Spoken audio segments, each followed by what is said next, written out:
Yusuf was the youngest of the al-Asami family, a family once famous for trade, wealth, and influence. But when his father passed away, all that remained was an old house, a small shop, and some exhausting memories. The three brothers grew up watching their father struggle to preserve the family name, while Yusuf, the youngest, had nothing but his calm eyes and kind heart, which often made him a target of his brothers' mockery. When their father died, Yusuf was only 17. The brothers gathered at the mourning house to discuss the inheritance. There wasn't much, yet the older brothers wanted to divide it immediately. Salim, the eldest, interrupted his tears with a cold smile. The boy is too young. He doesn't understand business. Let's give him his share in cash and finish this. In truth, Yusuf understood far more than they believed, but his shyness kept him silent. They gave him a meager sum, barely enough to last 2 months, and took over the last shop his father had left. Yusuf left that day feeling as if the world had closed all its doors on him. Days passed, and Salim and Walid, the older brothers, expanded their businesses. They never paid attention to Yusuf, and even when he passed by to check on them, they mocked his poverty. Salim would say every time he saw him, "If your father had saved your share instead of spending it on you, we might not have had to inherit it from the sale." Walid was even harsher, often repeating before others, "Poor Yusuf lives on charity. Even his mind is as empty as his pocket." Yusuf smiled despite the pain and replied quietly, "May God provide for everyone." What the brothers didn't know was that this poor boy carried within him a power unlike any other, a silent determination, like embers beneath ashes. Yusuf searched long for work and faced constant rejection. One hot day, he arrived at a trader's farm to offer his labor. The trader asked, "Do you know farm work?" Yusuf replied, "No, but I learn quickly." The man smiled and gave him a chance. Thus, Yusuf began carrying hay, cleaning stables, and watering crops from dawn until night. Returning to a small rented room on the outskirts of town, he never complained. Each day felt like a small step toward a better life. A year later, a wealthy-looking man came to the farm and watched Yusuf at work. He approached and asked, "Why do you work so diligently at your age?"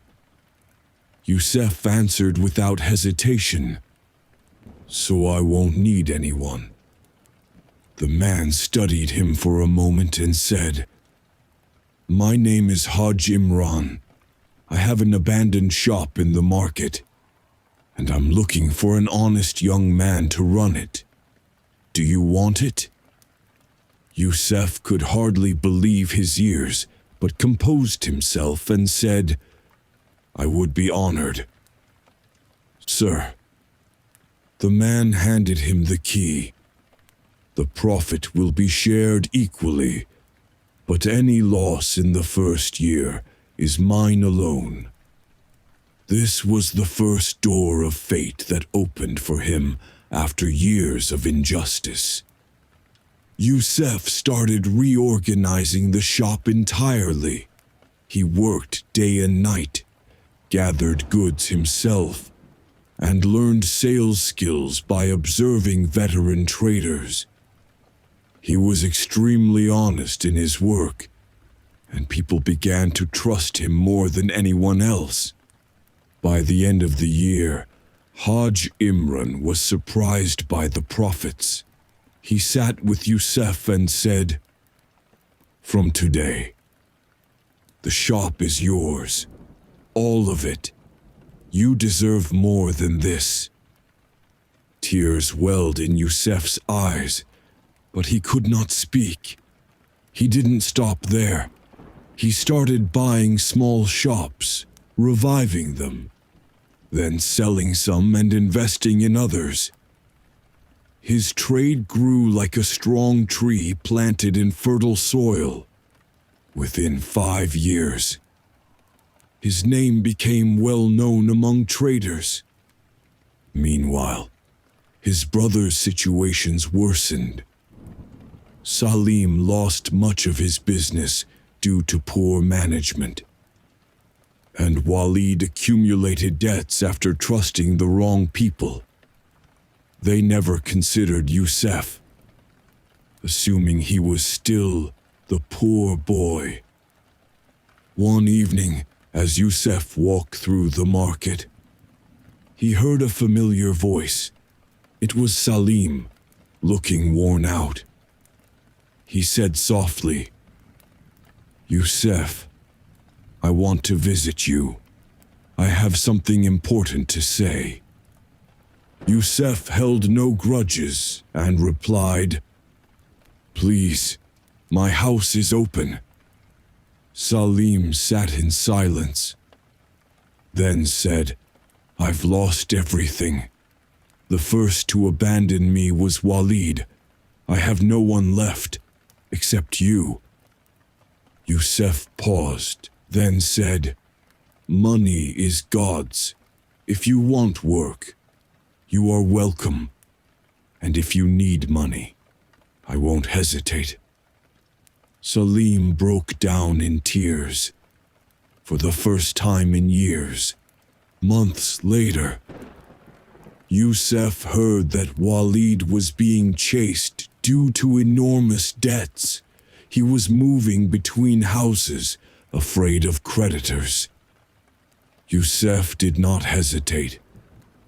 One cold night, he found him sitting alone, broken. Yusuf spoke gently. "Get up. Brother, this house is yours." Walid raised his head weakly and asked, "After all I did to you?" Yusuf replied, "You are my brother. Mistakes do not erase blood."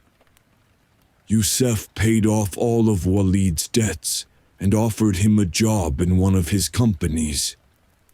He also made Salim a partner in a successful business, restoring the family's dignity. As everyone gathered in Yusuf's modest but comfortable home, Salim looked at his youngest brother and said, "We thought we were great, only to find we are far younger than you." Walid, lowering his head, added, "We laughed at you and wronged you, but you were the real man among us." Yusuf smiled. "Money fades, but hearts remain. I am returning to you what I once wished to see from you." Years passed, and the family regained its standing. But this time the head was not Salim or Walid, it was Yusuf. The poor boy they once mocked had become the pillar, the voice that protects, the hand that feeds, and the heart that holds only goodness, despite all his achievements. Yusuf returned each night to his old self, the one who had known deprivation, who had learned what it meant for doors to close when you had no power to knock again. Yusuf noticed a genuine change in his brothers. They no longer raised their voices, nor looked at him with superiority or pity. They began sitting with him for long hours, attempting to make up for years of unprovoked cruelty. With time, Yusuf even heard apologies and confessions of weakness from them. One evening, Salim sat on the balcony, turning a cup of tea in his hands. He whispered, "Yusuf, I hated you for no reason.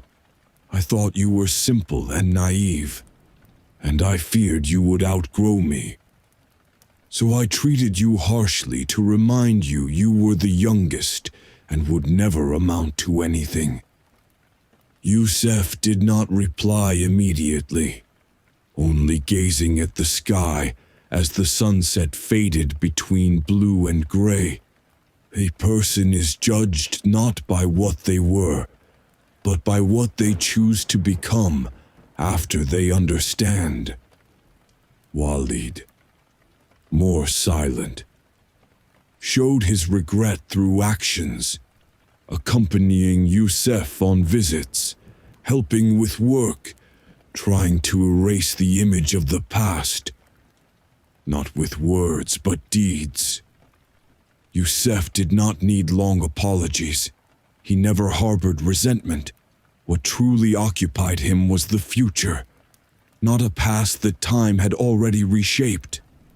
The family, once fractured, slowly began to reunite. Yusuf's rebuilt home became lively again, as if it had regained the spirit of the old family house. One day, Salim's 10-year-old son sat near Yusuf while he worked in his office. The child's eyes sparkled as Yusuf asked, "Do you want to be a trader, my boy?" The child replied quickly, "I want to be like you." Yusuf patted his head. "You will be better than me if you learn patience." Yusuf became a real teacher for the children of the family, guiding them through experience, mistakes, and life lessons. He never withheld knowledge, nor feared they might surpass him. He believed that goodness, when it comes from the heart, always returns to the heart. But peace did not mean the story ended. Life, as Yusuf knew, never follows a straight line. There is always a new test, a door that opens, and another that closes. One morning, he received a call from Haj Imran, the man who had given him his first chance. His voice was weak, tired, as if the years had weighed heavily on him. "Yusuf, I need you." Yusuf left immediately. He found him in his old courtyard, sitting with trembling hands over a wooden rosary. Yusuf sat beside him, noticing a strange mix of exhaustion and sadness in the man's eyes. After a long pause, Haj Imran said, "My daughter, Lena, is all I have left. I entrusted her to you, not just with her wealth, but with her life. You are a trust, Yusuf. In all my life, I never saw a young man worthy of being relied upon like you." Yusuf felt the weight of the words but showed no hesitation. He placed his hand over the old man's and said, "I am your son before I am anything else." Imran smiled with relief, and his shoulders relaxed as if a long-held burden had been lifted.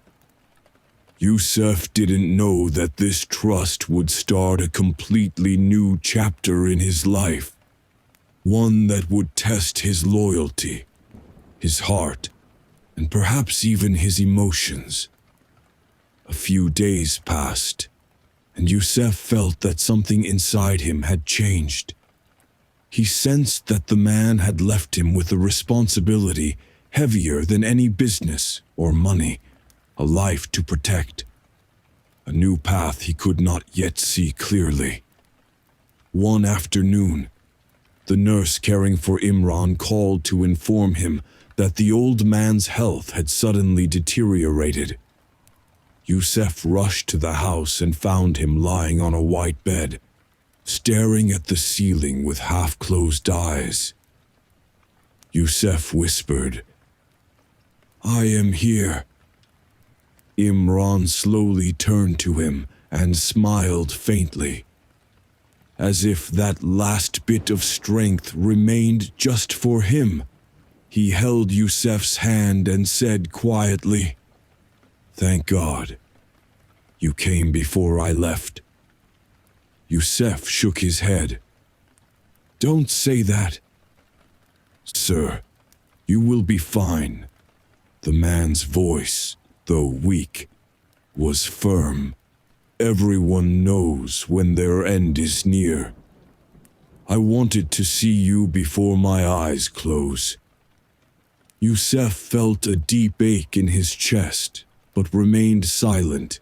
Imran continued, "My daughter, Lena, is everything I have. I entrusted her to you before anything else. She will come to you soon, and she will need you." Yusuf did not know what to say. He did not yet understand what it meant for a young woman he had never met to need him. But he did not interrupt. "Never leave her alone. Life is harsh, Yusuf, especially for those whose hearts are naive. She does not know deceit or betrayal, and her husband is only interested in money."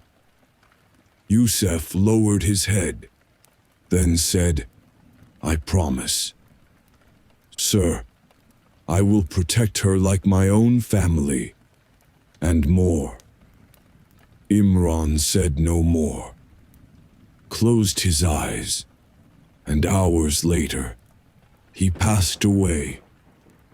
2 days later, a young woman arrived at Yusuf's home. She appeared to be in her early 20s, wearing a simple hijab and a long dress, as if trying to hide her grief behind quiet composure. She spoke shyly, "I am Lena, Hajj Imran's daughter." Yusuf, still unsure what to say, invited her in. She paused for a moment and said, "My father, he said you would take care of me. I didn't fully understand, but I came to hear from you." Yusuf spoke gently. "May God have mercy on him. He wanted to make sure you are safe, and that is what I will try to do." Lena looked at him for several seconds, searching for the sense of security her father had described. Then she said quietly, "My husband, he is difficult. He never listens and has caused me much suffering. After my father's death, he wanted to sell the house and the farm." Yusuf asked calmly, "Why does he want to sell them?" She replied with quiet pain, "He has debts, and he wants to solve his problems using my inheritance." Yusuf remained silent for a few moments, then asked, "The document your father left, is it with me? He instructed me to manage your property in your name, and gave me the right to intervene if your interests are threatened. Her features softened slightly, as if finally taking a breath after being underwater for years. In the following days, Yusuf began managing the farm and the house. He soon realized that Lena's husband deliberately neglected her affairs and pressured her to sell her property. Yusuf was not confrontational by nature, but after 2 weeks, he had to sit down with the husband. The man sat arrogantly, blowing smoke from his cigar as if he owned the world. He said mockingly, "I understand Hajj Imran entrusted you, but now matters are in my hands, my wife, my property. I decide." Yusuf responded calmly, "Lena has independent rights, and no one may act on her property without her consent." The man laughed with derision. "Her consent? She doesn't know anything about money." "Young man." Yusuf raised his eyes and replied slowly and deliberately, "If you think her weakness gives you power, you do not know what real strength is." The man paused, visibly provoked by Yusuf's calm more than by any shouting. Then rose angrily. "We will see who prevails in the end." He left, slamming the door, revealing the malice in his heart. Afterward, Lena stood for a moment, as if unable to breathe, then collapsed in tears. Yusuf approached but did not touch her. He understood that any extra closeness could start a path from which there was no return. He said quietly, "Nothing will happen to you as long as you are alive." She looked at him with tearful eyes, silently surrendering her trust. At that moment, she entrusted her heart to him without saying a word. Over the following weeks, Yusuf became close to Lena, not out of obligation, but necessity. Her gentle nature made her crumble quickly under her husband's pressure. So she turned to Yusuf whenever she felt afraid or overwhelmed. He listened patiently, calmed her, explained her rights, and taught her to face challenges without harm. The once quiet house now echoed with the sounds of her cries, attempts to stand, and fragile strength. Yusuf found himself spending longer periods with her, more than he expected. It was not love yet. It was something deeper, harder. He saw in her the innocence he had lost and recognized himself, once weak, needing someone by his side. One day, as Lena sat in the garden, playing with dry grass, she asked suddenly, "Do you think God will compensate me?" Yusuf replied softly, "God never forsakes a kind heart, even if humans do." She looked at him, her voice trembling with pain. "And you? Will you ever leave me?" Yusuf froze for a moment. He knew any answer he gave would remain in her heart forever. Before he could reply, a loud, furious voice came from behind them, her husband. He stormed in, shouting, "Is this where you are? Sitting with him while I roam the city, trying to solve my problems?" Lena trembled. Yusuf remained calm, trying to manage the situation before it escalated. The man lunged at him aggressively, as if to strike. Yusuf grabbed his shoulder firmly and said with unprecedented severity, "If you raise your hand to her or me again, I swear you will lose more than money." The man froze, not expecting such strength, then withdrew, muttering threats. "I will never forget this, neither you nor her." He left. Lena collapsed in tears. Yusuf approached, but did not touch her, and said quietly, "Nothing will harm you as long as I am here." She looked at him, tearful yet trusting, giving her heart completely without words. Over time, Lena regained her stability, strength, and confidence. Eventually, Yusuf proposed to her, not out of pity or duty, but because their bond had quietly transformed into mutual reassurance and care. When a relative asked why he chose her, Yusuf simply said, "She is the person who placed my heart back in my hands." Everyone realized their love was not sudden. It grew from mercy, protection, and shared days of hardship.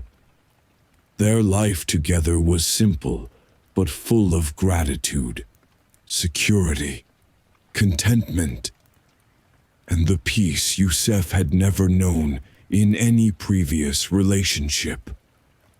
One day, Yusuf returned to his father's old house, the place that had witnessed his brother's mockery, his shyness, his poverty, and his unseen tears.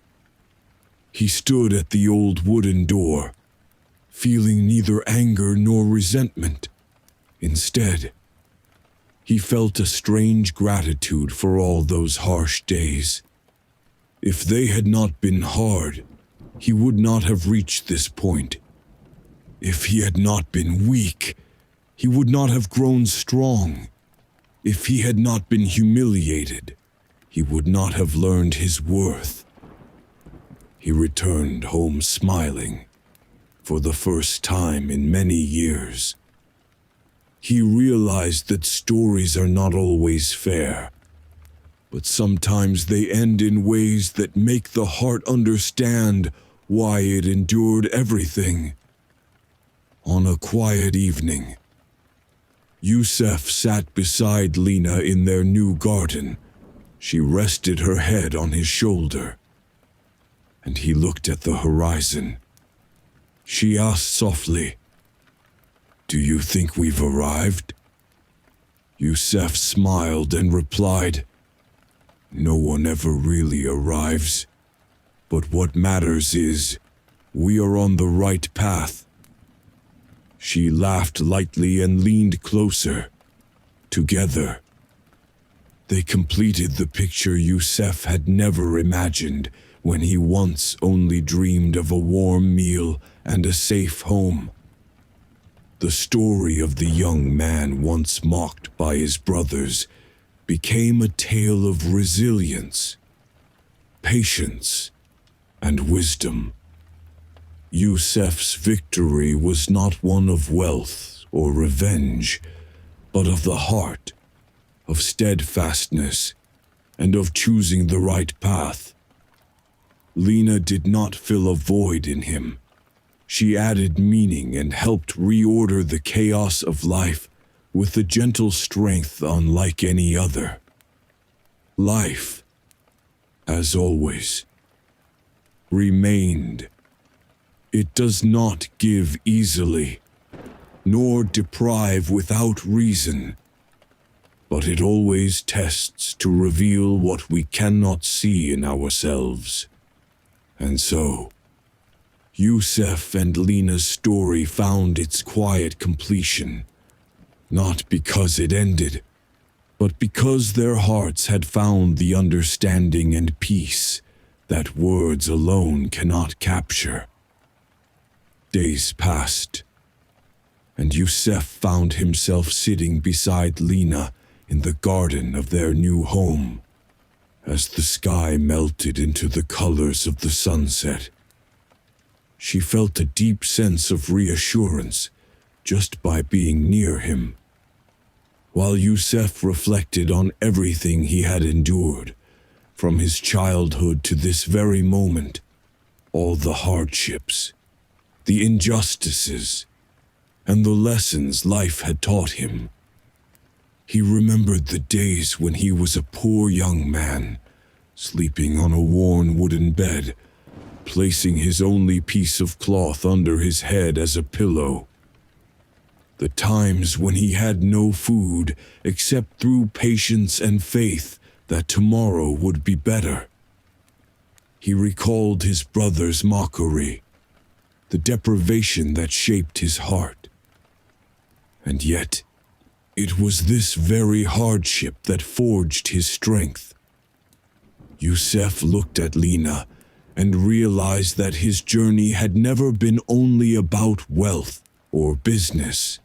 It had been about humanity, about the ability to give without expecting anything in return, about patience in the face of cruelty, and about the belief that goodness always returns. No matter how long the wait or how severe the injustice. He smiled and spoke softly. We have been through so much, and sometimes we think the pain will never end. But every moment of patience, every step through the difficult path, was preparing us for the life we live now. Lena gazed at him, her eyes full of gratitude and love, and said, Sometimes I feel I never truly knew what safety and peace were until I found them with you. Yusuf smiled, feeling a warmth in his chest he had never known before. It was not the warmth of wealth or power, but something deeper, the trust, loyalty, and calm that only pure hearts can give. He looked around at the house he had built from scratch, at the trees he had planted, at the children who would grow up in this place, and at his brothers who had come to understand his worth. Yusuf realized that what he had achieved was not just a personal victory, but a triumph of mercy, wisdom, and values that never change.